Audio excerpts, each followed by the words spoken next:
रुद्रं पशुपतिं स्थानं नीलकण्ठं उमापतिं नमामि शिरसा देवं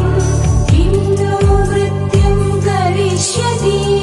नीलकण्ठं कालमूर्तिं